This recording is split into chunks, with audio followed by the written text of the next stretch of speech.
Fala pessoal, tudo bem? Hoje eu vim falar com vocês a respeito deste livro aqui, ó, O Outro Evangelho, uma resposta ao cristianismo progressista, da cristã e evangélica Alisa Childers. Indico a leitura deste livro aqui. Pessoal, neste livro, a Alisa traz ao conhecimento do público evangélico, de todos, na verdade, através dessa obra, a concepção que ela teve dessa infiltração comunista dentro do meio evangélico.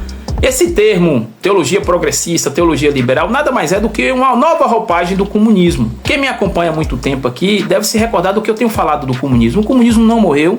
Ele continua muito mais poderoso agora do que, por exemplo, no início do século passado. Esse termo progressista é a nova roupagem do comunismo. Porque o comunismo, né, o marxismo, ele nasce como uma ideologia anticristo, que a sua principal meta é a destruição do cristianismo e de todos os nossos valores judaico-cristãos que norteiam toda a sociedade ocidental. Esse é o propósito principal do comunismo. Só que eles não conseguiram, por exemplo, destruir o cristianismo pelas armas, pela força, como eles tentaram na Revolução Russa pelos bolcheviques no início do século passado. Então eles começaram a usar uma outra tática que foi ensinada pelo comunista Antônio Gramsci, de fazer revolução pacífica, gradual, sem pressa, onde você vai infiltrando nas instituições. Então foi isso que eles fizeram e estão fazendo até hoje. Eles infiltraram no meio evangélico, no meio católico. No catolicismo você tem a teologia da libertação e no meio evangélico você tem essa teologia progressista, liberal. E como identificar no meio evangélico um pastor, por exemplo, que é progressista? Você vai ver que a pregação dele é sempre relativizando a moral, a conduta das pessoas, é se curvando a todas essas ideias da modernidade. Então tudo aquilo que foge do ensinamento do Cristo, quando você vê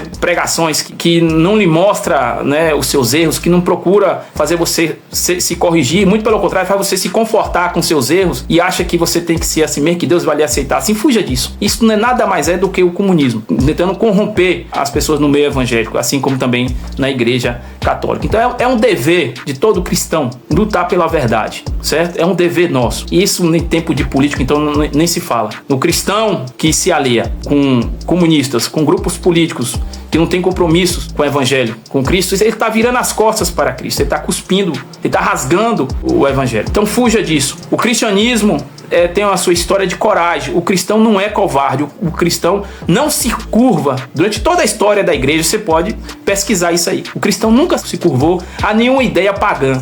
Muito pelo contrário, lutou contra essas ideias. E é isso que nós temos que ter em mente hoje, de lutar contra o comunismo. Ele existe e ele está aí presente na sociedade, corrompendo moralmente, espiritualmente toda a nossa sociedade. Que Deus nos abençoe. Um abraço a todos.